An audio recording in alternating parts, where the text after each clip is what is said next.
Anthropic just shipped a Claude model that catches its own errors before they reach you. The engineer who co-founded OpenAI and led AI at Tesla just joined Anthropic, and Apple is about to reveal its biggest iPhone overhaul in a decade. And on top of that, China dropped a model 6 times cheaper than Claude.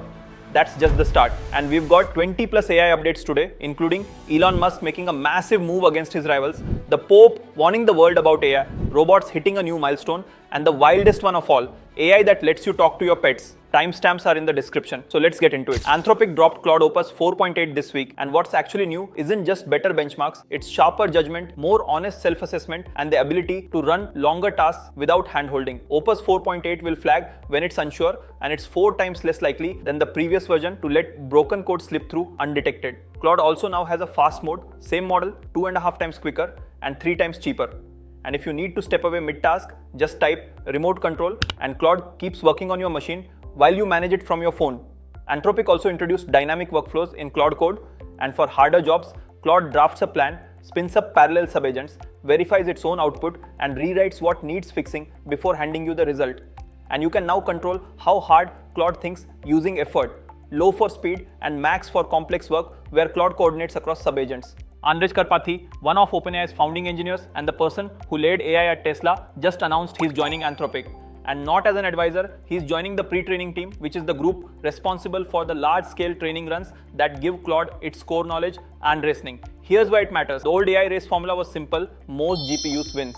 But Anthropic is betting on something different, using their own AI to accelerate the research that builds the next generation of models. AI helping train AI and not just humans. And that's exactly how they're planning to stay competitive with OpenAI and Google. Cursor just released a model called Composer 2.5, and Elon Musk is already talking about it.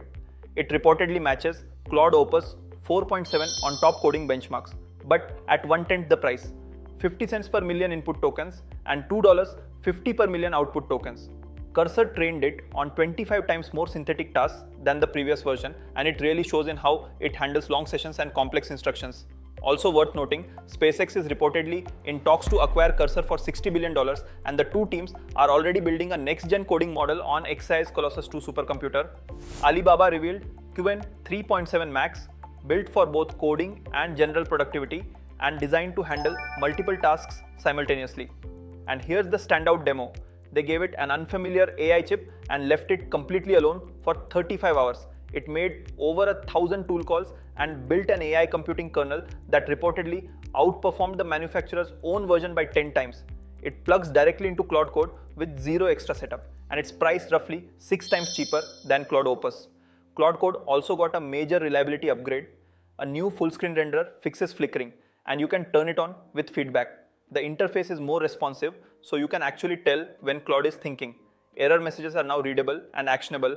Compaction shows live progress, which cuts down on those prompt too long crashes. MCP connections are more stable, and sessions are now self-healing. An oversized image that would have crashed everything before now gets detected and recovered automatically. OpenAI added something genuinely useful to ChatGPT, and honestly, you may never fill out a form by hand again. Upload a photo of any form, open voice mode, tell ChatGPT what goes in each field. It reads the layout and hands back a completed version in under a minute. And you can also just type your details if you prefer. One caveat: the output is currently a static image, not an editable PDF. But for tax forms, insurance claims, and government documents, this is now basically just a conversation. OpenAI also launched a personal finance feature inside ChatGPT. Connect your accounts and ask things like, am I paying for subscriptions I don't need?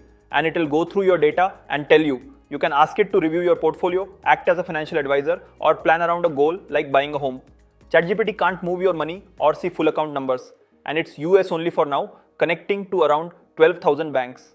Atlas from Boston Dynamics did something none of their robots had ever done before. It lifted a fridge weighing over 100 pounds. It squatted like a human, lifted cleanly, walked with it, rotated 180 degrees, and placed it on a table. And here's the remarkable part. It had never seen that fridge before and wasn't specifically trained for the task. After millions of hours in simulation, it just figured it out on its own. A Chinese AI startup claims their device translates what your pet is saying with 94.6% accuracy. It's called PettyChat. It clips onto any caller and generates a translation in just 1.2 seconds, flagging things like a cat being upset or a dog being uncomfortable. And the reverse works too. speak into the app and it converts your words into sounds your pet can supposedly understand. Over 10,000 pre-orders are already in, so take the accuracy claim with some skepticism. Nobody can fully verify what animals experience, but it's fascinating either way. 2 weeks before Worldwide Developers Conference, Apple quietly registered genie.apple.com, and that's widely being read as generative AI infrastructure in the works. At the conference, the big expected announcement is a rebuilt Siri in iOS 27, reportedly running on a custom model built on Google's Gemini technology, and it should pull from your emails, calendar, messages, and files for context-aware answers, and potentially understand what's on your screen and act on it. Voice control may also gain natural language support, letting you say things like tap the purple folder in files.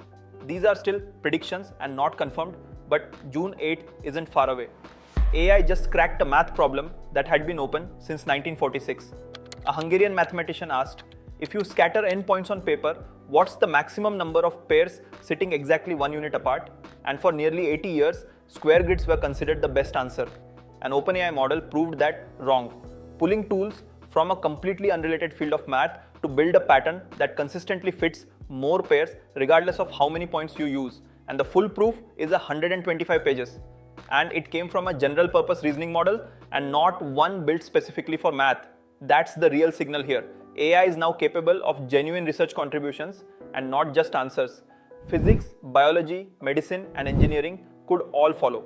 Spotify and Universal Music just struck a landmark deal, and fans can now legally create AI covers and remixes of songs from participating artists as a paid add-on inside Spotify, and every single remix generates revenue for the original artist. Spotify is also in talks with Sony and Warner, which means the entire major label industry is moving in this direction. The context: Suno and Udio built music generation without licensing and are being aggressively sued. Spotify just gave the labels a clean, legitimate version of the same experience right inside their own app. Spotify also made 2 changes to podcasts. You can now ask questions while listening and get instant answers, and you can generate a fully personalized podcast from a short prompt with a 2-host format, custom voice, and daily scheduling. Meta launched a standalone iOS app called Forum, and it's a direct shot at Reddit. It loads only conversations from groups you care about, centers on real discussions rather than trending content, and has an Ask tab that compiles answers from across groups, and group admins get an AI moderation assistant built in. It's US only on iOS for now, and Reddit's stock dropped nearly 6% the day it launched. Higgsfield AI is now inside Adobe's Premiere Pro and After Effects through 5 plugins. Mark something to remove, and it's gone. Type a transition, and it's rendered. Describe B-roll, and it's generated. You can remove backgrounds, add elements that blend with original footage, sharpen clips, and reframe for different platforms. And it's all one free installer. Perplexity Comet is now available inside Microsoft Excel, Word, PowerPoint, and Outlook. It works as a wrapper, giving you access to 20+ AI models. Edit a spreadsheet with a prompt, carry it into a Word doc, and turn both into a full PowerPoint deck, all from one interface. And for anyone deep in the Microsoft stack, it's basically a unified AI layer across everything. Elon Musk lost his lawsuit against Sam Altman. Musk sued in 2024, claiming OpenAI broke its original non-profit commitment, and he'd donated $38 million early on under that understanding. His team wanted $180 billion removal of Altman and Brockman and a reversal of the 2025 restructuring. On May 18th, the jury ruled against him, and not on the merits, but because he waited too long to file. Musk says he'll appeal. Who do you think is right? Drop it in the comments. The Pope stood at the Vatican and made a statement worth hearing. He said that just as nuclear disarmament serves peace and human dignity, AI now demands its own form of disarmament. And he released a document called Magnifica Humanitas, a guide to protecting human values in the AI age. Anthropic co-founder Olah was invited to speak, and he said every AI lab, including his own, runs on incentives that pull against doing the right thing: commercial, geopolitical, and competitive, and it can't be fixed from inside. For AI to go well, people outside these companies need to be genuine critics: the church, institutions, and the public. They need to call out failures and act as a moral counterweight. And the fact that a senior Anthropic figure is actively asking for that scrutiny, that says something. Most frontier AI tools are either expensive or heavily rate limited, which makes building with them impractical for most people. But there's a free, open source coding agent that's been blowing up as a real alternative to Claude Code and Codex. And it's called OpenCode. Claude Code locks you to Anthropic. Codex locks you to OpenAI, but OpenCode connects to 75 plus models, including Mimo by Shomi, which is completely free. And here's how I used it to build a full productivity app from scratch. Go to opencode.ai and download the desktop app, and no terminal needed. Enable Mimo in settings, set thinking effort to high, and you're ready. OpenCode has two modes, plan and build, and you should always plan first. I typed, I want to build a website for time management. Tell me what features we should add for maximum productivity. And instead of just building, it interviewed me, goals, features, tech stack, timer style, and level of detail. Then it generated a complete project plan, core features, design direction, data model, build phases, and exact libraries. I switched to build mode and sent just one line, run subagents in parallel to build this. One agent handled layout, one handled the timer, one handled the task system, and one handled analytics, all running simultaneously while I just watched. And minutes later, it was done. Here's what it built: Focus Flow, a productivity app with project-based task management, powerful filters, a customizable Pomodoro timer, calendar integration, and analytics to track productivity. Built entirely for free. The cost of making software has genuinely collapsed, and you don't need a developer, a subscription, or any idea what a terminal is. So if you've had an app idea but stopped because you can't code, go try this now. And that's over 20 updates in a single week. And this is just the pace now. Every week, something lands that would have sounded like fiction just 2 years ago. Robots solving problems they were never trained for, AI cracking decades-old math, and free tools building real software in minutes. And the people who stay on top of this stuff are the ones who'll spot opportunities before everyone else. So keep showing up, keep paying attention, because the advantage goes to whoever stays informed. And I'll see you in the next one.